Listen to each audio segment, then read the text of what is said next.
Bien, mes chers collègues, nous reprenons l'ordre de nos travaux. Nous poursuivons par conséquent, je vous remercie Madame la rapporteure, la discussion générale et donc je donne la parole immédiatement, je la laisse enlever son écharpe, retrouver à la fois ses esprits et ses mots. Et mon souffle. Et je laisse donc la parole pour le groupe Horizon et Indépendant à Xavier Albertini. Merci Monsieur le Président, Madame la rapporteure, mes chers collègues. Le droit d'asile se situe au confluent de trois sources juridiques majeures, le droit constitutionnel, le droit de l'Union européenne et le droit international. Le groupe Horizon et Indépendant accorde à l'ensemble de ces sources toute l'importance qui doit être la leur dans le cadre de l'état de droit dans lequel nous vivons. Et dans ce cadre juridique protecteur, un équilibre a été trouvé s'agissant de l'accès au marché du travail des demandeurs d'asile.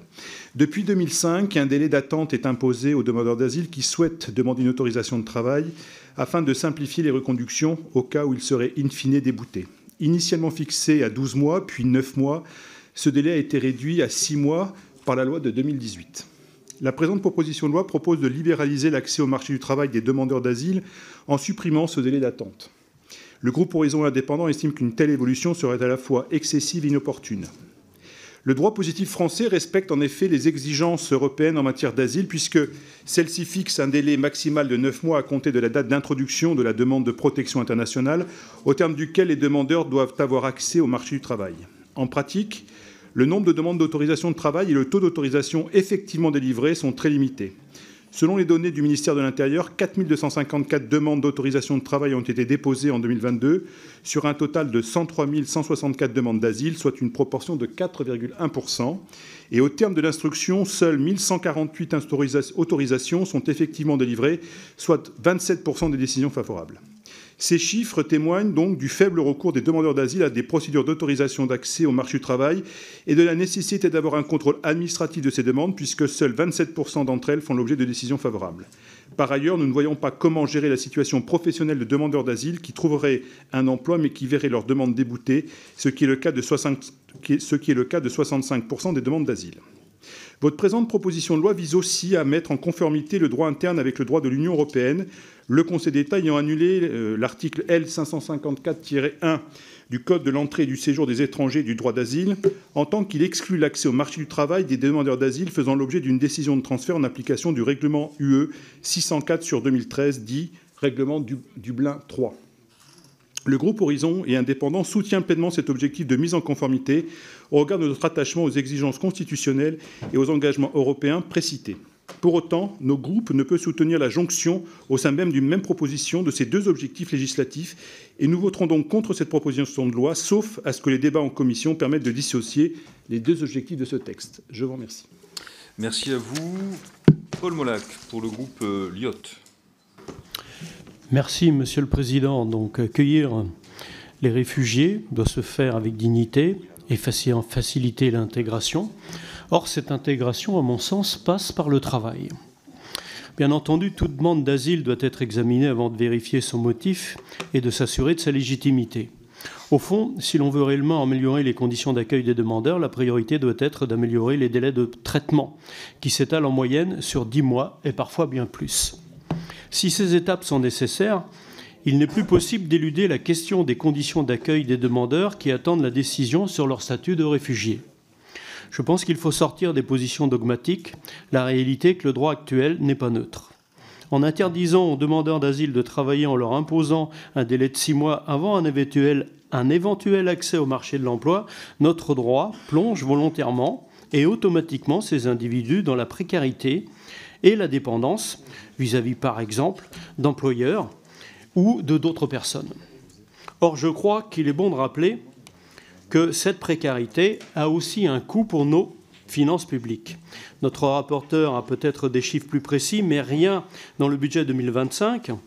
On va consacrer une enveloppe de 300 millions d'euros rien que pour l'allocation des demandeurs d'asile, un coût qui pourrait être évité en permettant aux demandeurs d'asile de travailler. Au fond, l'autorisation immédiate de travailler que propose ce texte aurait 3 avantages. Renforcer l'intégration par l'emploi, lutter contre le travail dissimulé et répondre aux besoins des secteurs en tension.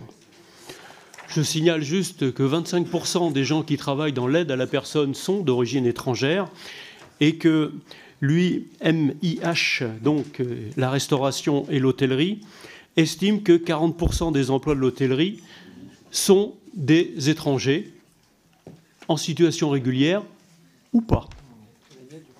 Je permets toutefois une petite réserve. Notre rapporteur, si ses intentions sont plus que louables, est peut-être un peu trop ambitieuse avec ce texte. Elle n'ignore pas la composition actuelle du Parlement et la couleur politique de l'actuel ministre de l'Intérieur.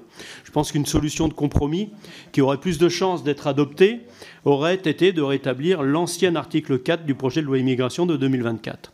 Pour rappel, cet article ouvrait l'accès immédiat au marché de l'emploi aux seuls demandeurs qui, en raison de leur pays d'origine, avaient de véritables chances d'obtenir le statut de réfugié.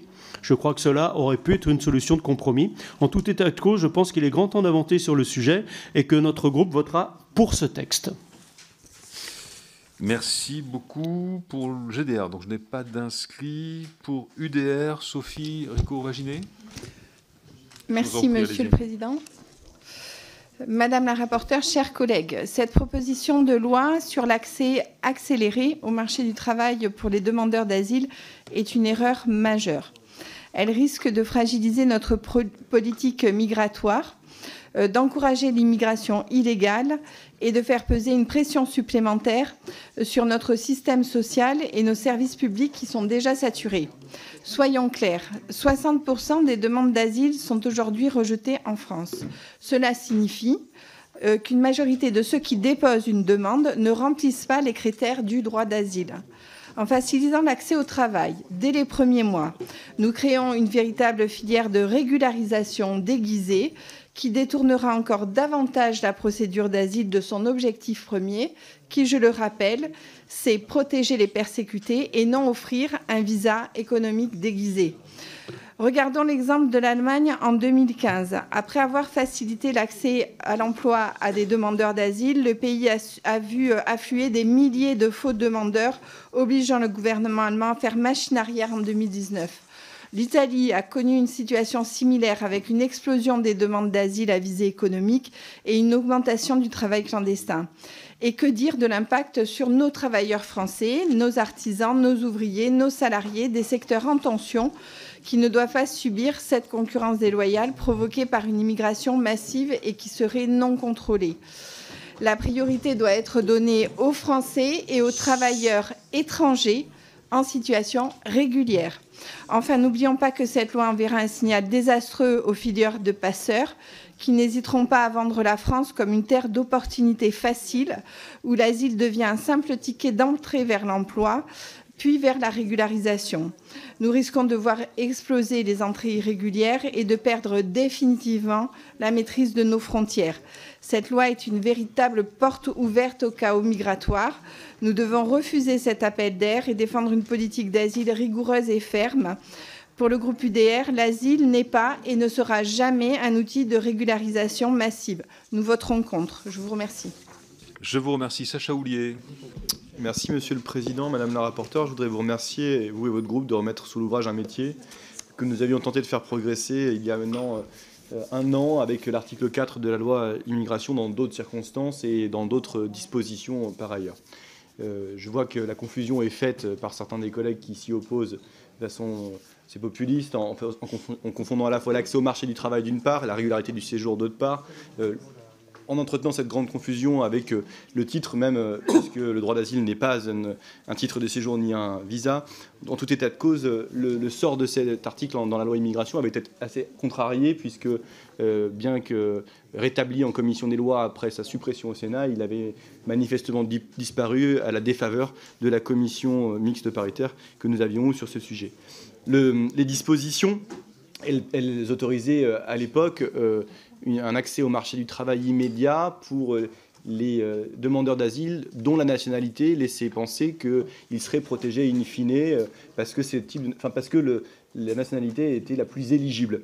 Et au fond, elle tirait les conséquences de la doctrine Castaner dans l'examen des demandes d'asile, qui avait renversé l'examen des demandes en priorisant par nature ceux parmi lesquels la nationalité les rendait les moins éligibles.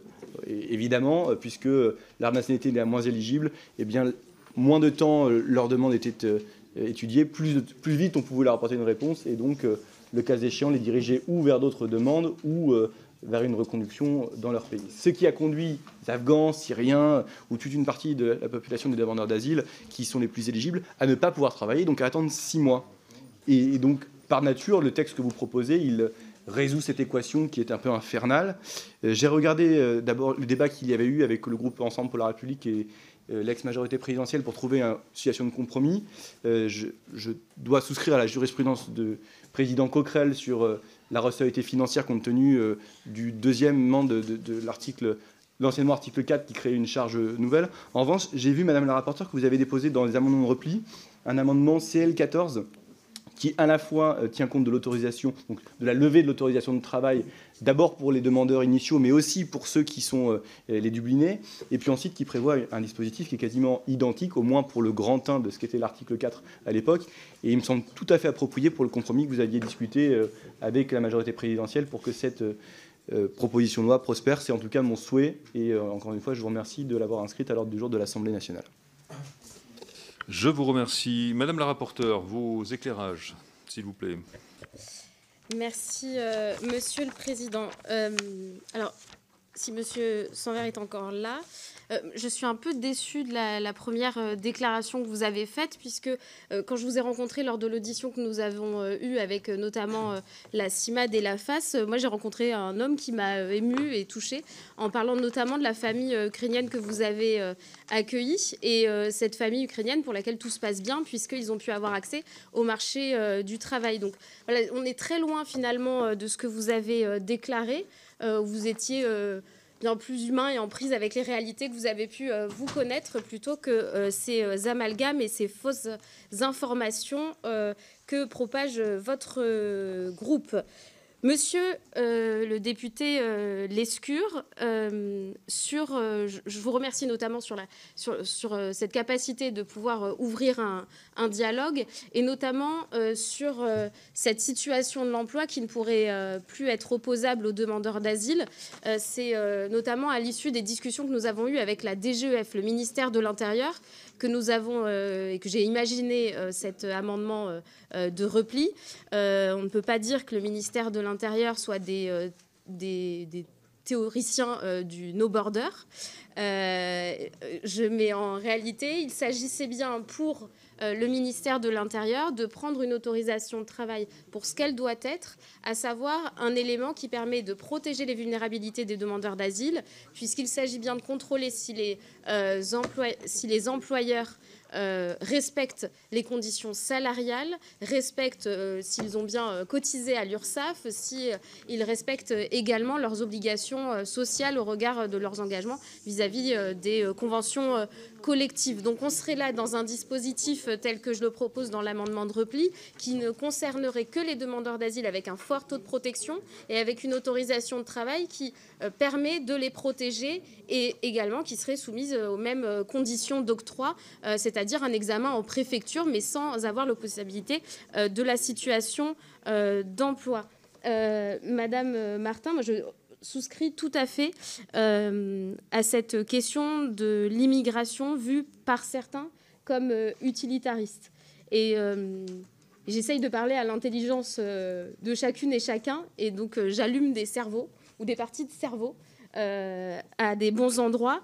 Et pour vous répondre également, le fait de ne plus avoir la situation de l'emploi comme un sujet dans l'autorisation de travail fait aussi sortir la question des métiers en tension. Et donc on n'est plus du tout sur la question de est-ce que ces personnes ont une utilité ou non.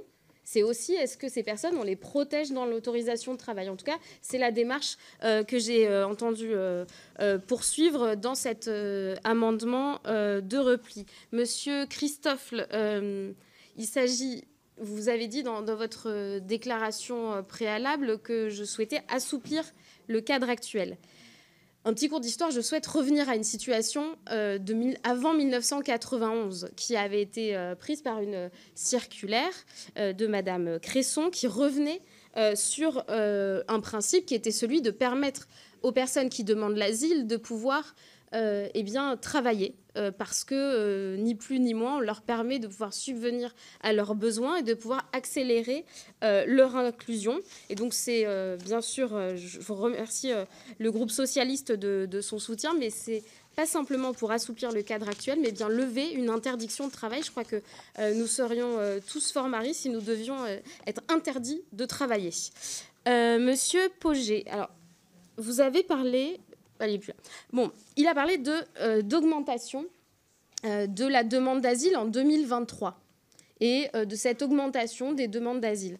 Bien, figurez-vous qu'en 2023, ce sont les personnes, les ressortissants ukrainiens qui contribuent à augmenter le nombre de demandes d'asile, puisque les protections temporaires ont été terminées. Et donc, il y a eu tout un mouvement de personnes qui ne souhaitent pas revenir, pour des raisons diverses et variées, ne souhaitent pas revenir en Ukraine, et donc demandent la protection à la France. En réalité, en 2024, ce que nous dit l'OFPRA, c'est bien que les demandes individuelles qui arrivent en SPADA, donc c'est-à-dire les guichets auprès desquels on fait la première demande, celles-ci baissent pour la première fois en 2024. Et cela n'est pas dû à des déclarations sur l'immigration à l'emporte-pièce par les uns et les autres, mais simplement parce que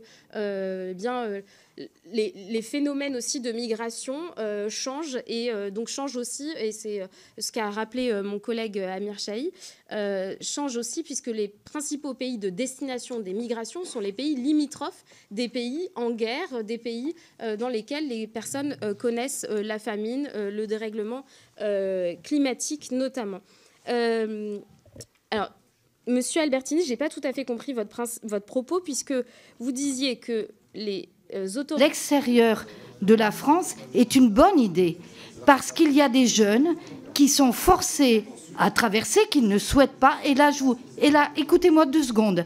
Quand j'étais avocate, j'ai eu des personnes en garde à vue majeures qui m'ont expliqué que mineures,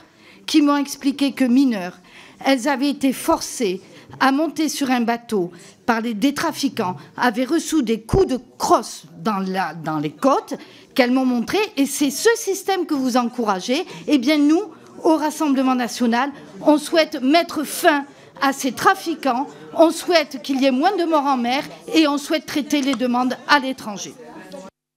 Bien, mes chers collègues,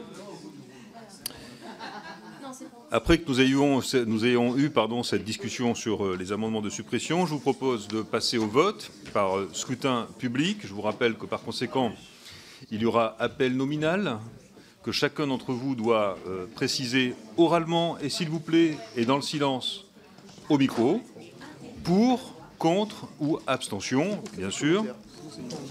Et je vous demande aussi, s'il vous plaît, de ne faire aucun commentaire lorsque vous énoncez votre vote, ce sera plus simple. Parce que nous avons des personnes qui vont prendre en note chacun des votes. Et donc, il faut le faire, s'il vous plaît, dans le silence et le respect de chacun pour éviter de vous revoter comme ce matin. Alors, Monsieur Xavier Albertini. Madame Marie-Josée Allemand. Contre. Monsieur Pouria Amir Chahi. Madame Léa Balage Elmariki. Contre. Monsieur Romain Beaubry. Madame Anne Bergantz. Monsieur Hugo Bernalicis. Madame Sophie Blanc. Madame Émilie Bonivard. Madame Pascale Borde. Monsieur Yann Boucard. Monsieur Florent Boudier, contre. Madame Bonne-Bréjon. Elle n'est pas là. Madame Blandine Brocard. Monsieur, Pierre-Yves Cadalin. Contre. Madame Colette Capdevielle. Contre. Monsieur Vincent Corr. Contre. Monsieur Paul Christoffle. Parlez bien dans le micro, mes chers collègues. Jean-François Coulombe.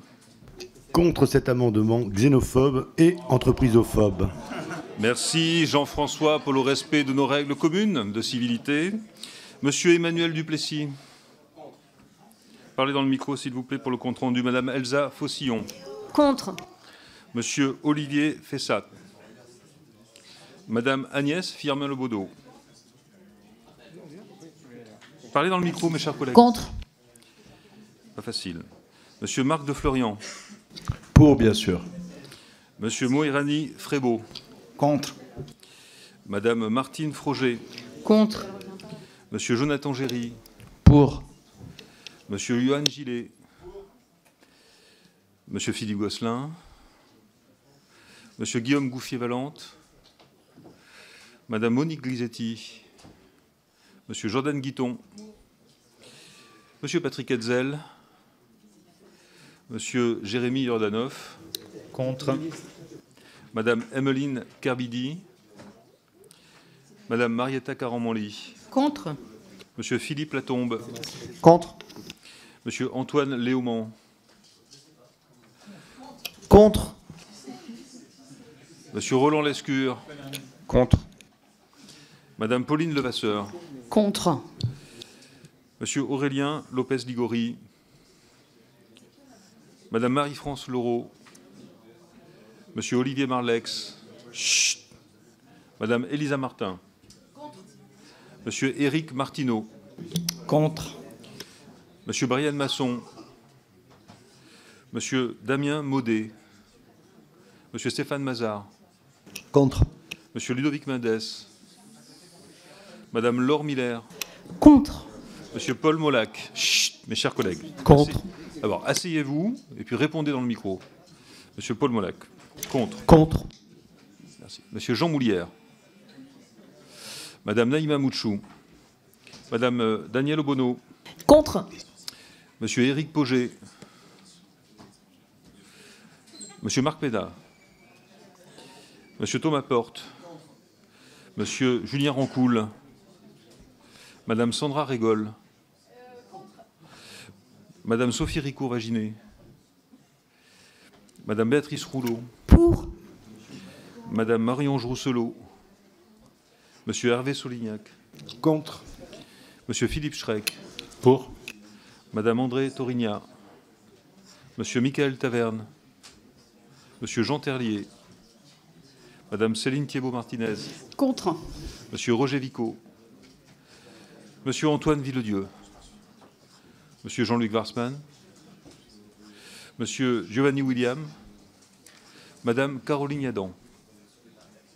Très bien. Le scrutin est clos. Nous allons procéder au comptage des voix.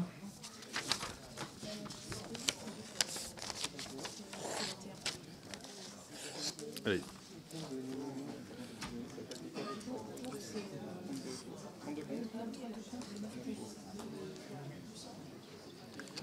La majorité à quelle heure ?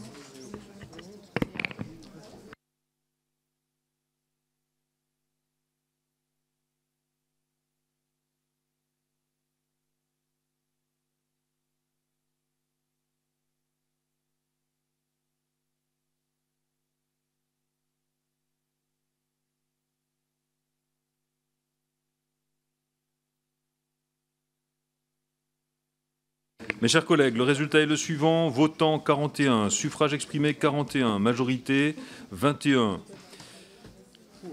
9 pour et 32 contre. Ils ne sont pas adoptés. Alors, nous en venons aux amendements pouvant être soumis à une discussion commune. Le CL7, Monsieur Sanvert. Oui, merci. Le précédent amendement vise à une réécriture générale de l'article unique de cette proposition de loi afin d'abroger les articles L554-1 à L555-4-4 du CESEDA. Une présence sur le territoire est conditionnée à l'issue de la demande.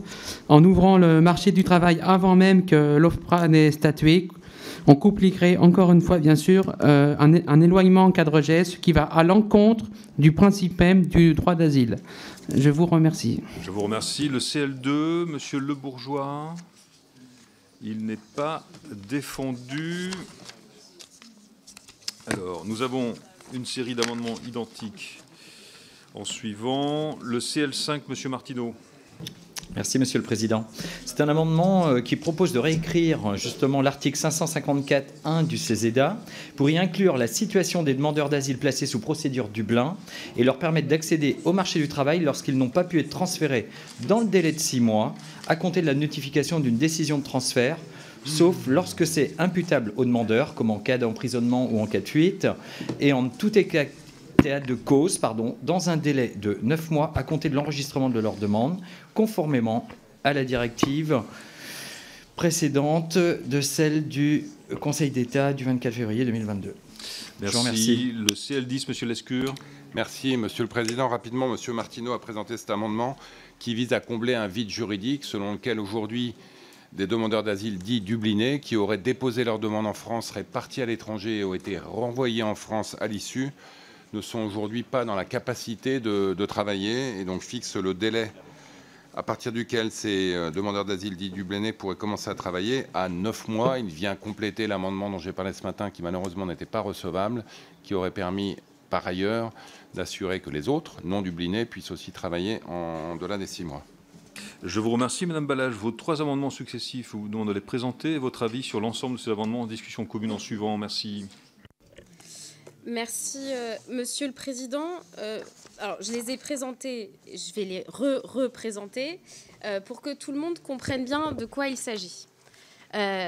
La proposition initiale que j'ai déposée visait donc à supprimer le délai d'attente pour l'ensemble des demandeurs d'asile afin qu'ils puissent demander une autorisation de travail dès l'introduction de la demande d'asile. C'est le dispositif initial. À l'issue des discussions et des auditions, j'ai voulu compléter le dispositif initial afin de pouvoir tenir compte aussi des arguments qui sont avancés par les uns et les autres. Premièrement, en déposant un amendement qui permet d'exclure du dispositif que j'ai présenté celles et ceux qui sont en procédure accélérée. Quand on est en procédure accélérée, c'est qu'on provient d'un pays qui est considéré comme sûr. Et donc, en fait, on a généralement une réponse au bout de 2 semaines, ce qui rend évidemment un peu particulier le fait de réduire le temps d'attente puisque ces personnes seront assez vite fixées sur leur sort et donc leur capacité à pouvoir rester en France au titre de l'asile et à pouvoir ensuite demander une autorisation de travail. C'est l'amendement que je dépose. Si cela ne vous convient pas, j'ai également déposé 2 autres amendements de repli. Un amendement pour permettre uniquement à celles et ceux qui sont ressortissants d'un pays qui provient pour les ressortissants d'un pays qui est en grand danger, c'est-à-dire les personnes afghanes actuellement, mais aussi, par exemple, celles et ceux qui viennent d'Haïti, qui connaissent une situation de guerre civile et dont les demandes d'asile augmentent cette année par rapport à l'année précédente. On a parlé de la RDC, de la Guinée également, qui sont des pays à protéger, l'Ukraine aussi. Nous pourrions connaître d'autres pays et c'est la raison pour laquelle cette liste doit être actualisée. Mais en tout état de cause, nous pourrions réserver cette absence de délai d'attente à celles et ceux qui viennent des pays que j'ai mentionnés et qui bénéficient d'un fort taux de protection, comme on dit, par l'OFPRA et la CNDA. C'est notamment ce que disait Monsieur Molac. Et enfin, le dernier. Et donc, pour ces personnes, on leur dispenserait de demander une autorisation de travail, puisqu'on leur permet simplement de travailler au même titre que quand elles auront une carte de résident ou un titre de séjour vie privée, vie familiale. On n'est pas soumis aux mêmes conditions que l'autorisation de travail, qui est en réalité un dispositif spécifique pour faire venir des gens de l'étranger vers la France pour les entreprises qui souhaitent absolument avoir recours à ces personnes parce qu'elles remplissent des compétences qu'ils ne peuvent pas trouver ailleurs. Et enfin, le dernier amendement, qui est un amendement de repli ultime, si vous le voulez, en tout cas de négociation parlementaire. Et moi, j'invite vraiment celles et ceux qui ont à cœur de pouvoir trouver des consensus et de pouvoir imaginer qu'une politique migratoire soit loin des représentations, loin des sondages BFM ou d'autres, mais en tout cas plus proche de la réalité de ce qu'on entend de la part des administrations et des associations. Cet amendement vise à ne pas opposer la situation de l'emploi aux demandeurs d'asile qui sont ressortissants des pays qui bénéficient d'un fort taux de protection. c'est-à-dire qu'ils pourraient travailler dans des métiers en tension ou pas, en tout cas avoir déjà la demande d'une autorisation de travail, donc un employeur qui souhaite les recruter, mais que cette autorisation de travail ne puisse pas être rejetée au motif d'une situation d'emploi qui est un critère actuellement examiné par les préfectures. Donc moi j'entends les regrets sur l'irrecevabilité d'amendements déposés, mais véritablement le pas que je fais vers vous, messieurs les députés, notamment Martineau et Lescure, qui ont présenté les 2 amendements qui visent à rentrer en conformité avec le droit, c'est vraiment un pas très grand. Je vous demande de l'entendre tel quel. Je le fais dans l'intérêt de celles et ceux que nous avons auditionnés, de celles et ceux que j'ai rencontrés, qui sont des demandeurs d'asile, qui souhaitent pouvoir travailler et qui souhaitent aussi que nous puissions leur envoyer un message d'espoir. Ils ont choisi la France comme pays de refuge et c'est la raison pour laquelle nous leur devons aussi un message et un discours apaisé et qui nous rendent dignes de nos engagements internationaux. Je vais finir par donner mes avis, oui, bien sûr.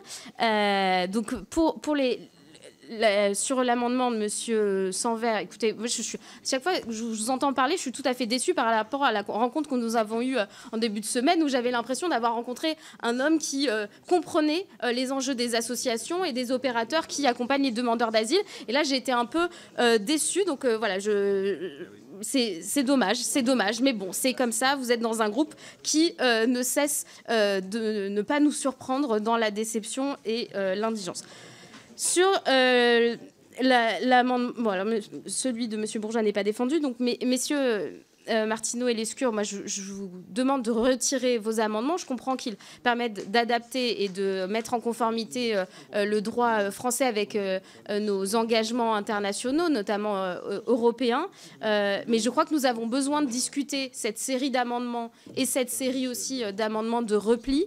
Et sans quoi leur adoption ne permettrait pas de le faire. Donc à ce titre, je leur ai mis un avis défavorable, non pas que je souhaite que la France continue à ne pas être en accord avec les principes conventionnels, mais je pense que nous avons besoin de trouver un chemin sur cette question et que leur adoption ne permettrait pas de le faire, et donc je présente un avis défavorable.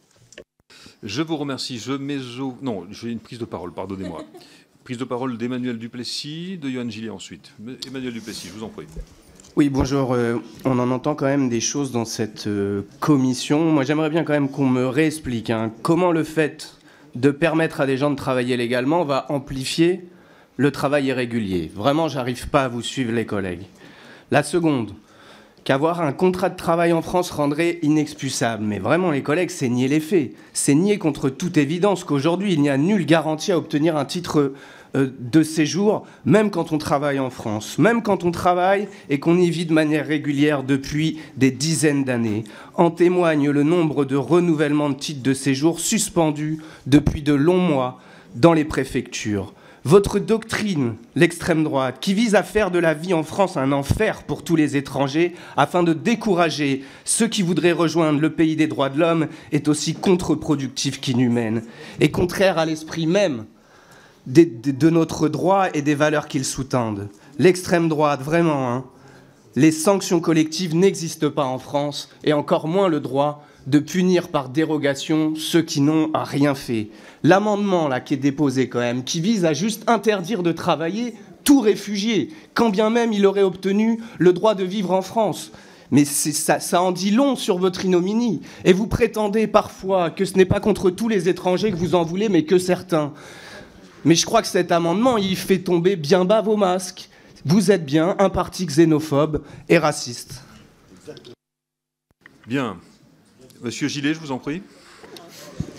Oui, simplement, merci Monsieur le Président. Pour préciser quelque chose, parce que tout à l'heure, j'ai entendu le collègue Houllier parler d'une baisse des demandes d'asile. Alors attention, il faut apprendre à lire les documents et à être très précis, parce qu'en réalité, il y a une hausse des demandes d'asile en 2024. Vous avez une baisse sur les demandes qui sont effectuées auprès des organismes centralisateurs d'accueil des demandes d'asile. En revanche, le nombre de demandes d'asile en instruction à l'OFPRA, d'entrée en instruction à l'OFPRA, elle augmente. Et je ne parle pas des stocks, d'entrée en instruction.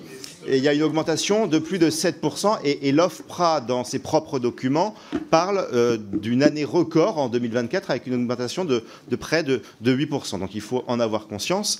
Et ensuite, je voulais simplement le redire, dire aujourd'hui qu'il y a un dévoiement du droit d'asile, ce n'est pas être inhumain, c'est constater la réalité. Et c'est constater que le dévoiement qui est fait du droit d'asile aujourd'hui a de lourdes répercussions sur ceux qui pourraient prétendre de manière légitime au droit d'asile. Et c'est ça être inhumain, c'est faire et laisser faire bénéficier certains de droits dont ils n'ont pas le droit, et d'autres qui mériteraient notre soutien, mais qui, à cause de l'engorgement, à cause de la submersion migratoire et du dévoiement du droit d'asile, ne peuvent pas bénéficier d'une protection internationale. Alors, Monsieur Cadalan, et ensuite Madame la rapporteure. Je me suis trompé, pardon, sur votre nom. C'est Cadalin. Cadalin, il n'y a pas de problème. Cadalin. Je souris parce qu'on dit Cadalen, Cadalin. Là, Cadalin, ça fait une troisième variante. Toutes mes excuses. Voilà. Il y a 3 blocs, vous voyez. Alors, merci, Monsieur le Président. Merci de m'accueillir dans votre commission.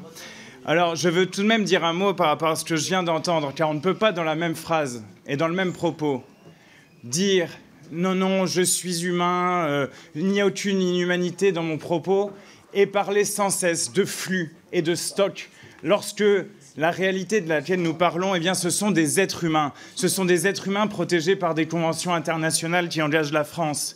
Et d'une certaine façon, depuis que je suis, pour la première fois, comme je le disais, siégeant dans cette commission ce matin, j'ai été choqué par la tonalité, à la fois du Rassemblement national, mais je veux le dire ce matin également du ministre de l'Intérieur, parce qu'il y a une obstination idéologique sur cette question du travail et des travailleurs sans papier. L'évidence, c'est la régularisation des travailleurs sans papier. Je le dis d'autant plus que j'ai rencontré sur ma circonscription et dans le Finistère des employeurs qui emploient dans des métiers sous tension. Je vais vous dire, la régularisation des travailleurs sans papier, ça simplifierait la vie aux employeurs, ça garantirait des droits aux travailleurs, et ça également garantirait à l'administration préfectorale d'arrêter d'être submergée par la bêtise du débat public sur la question migratoire et par les obsessions racistes de certains. Madame la rapporteure, vous aviez quelques éclairages à nous apporter ? Oui, notamment sur la question de... Enfin, si on veut être précis sur les chiffres, il faut l'être. Donc, les demandes d'asile en 2024 ont baissé de 5,5%. L'augmentation dont vous parlez, monsieur, l'augmentation dont vous parlez, il s'agit en réalité de réexamen. Donc, c'est des personnes qui sont... des personnes qui sont dublinées et dont la demande a été réexaminée. Je tiens à votre disposition l'ensemble des chiffres de l'OFPRA. Je tiens à votre disposition l'ensemble des chiffres de l'OFPRA. On est en réalité à une baisse. On est en réalité avec une baisse des demandes d'asile initiale en 2024. L'augmentation dont vous parlez, c'est simplement le réexamen de personnes déjà présentes sur notre territoire. Donc on ne les compte pas 2 fois. Bien, mes chers collègues, nous allons procéder par conséquent au vote. Nous allons voter d'abord sur le CL7 présenté par notre collègue du Rassemblement national Sanvert avec avis défavorable de la rapporteure. Je vous demande de lever distinctement votre bras, votre main, pour que nous puissions facilement compter. Alors, sur le CL7, qui est pour ?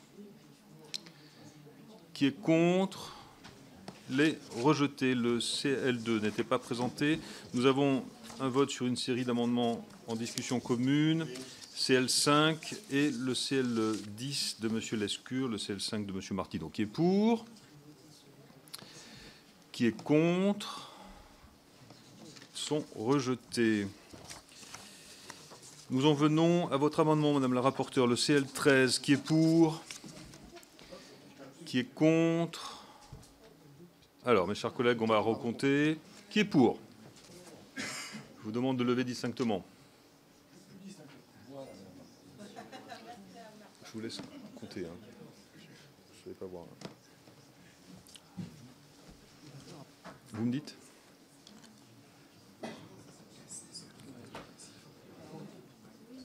Alors.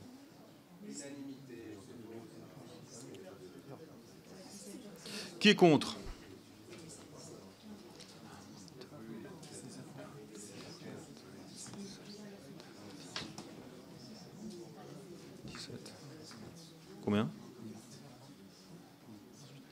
18. Il est adopté. La proposition de loi est donc ainsi rédigée. Ouais, celui-ci.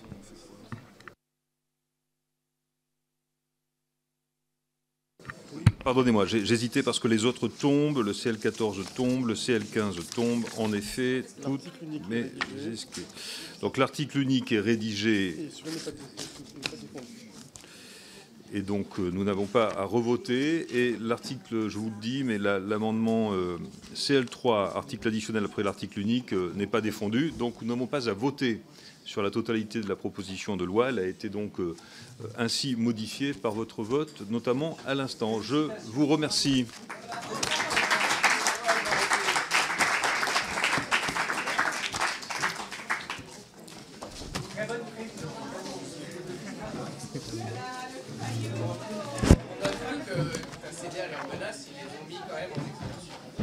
Une fois.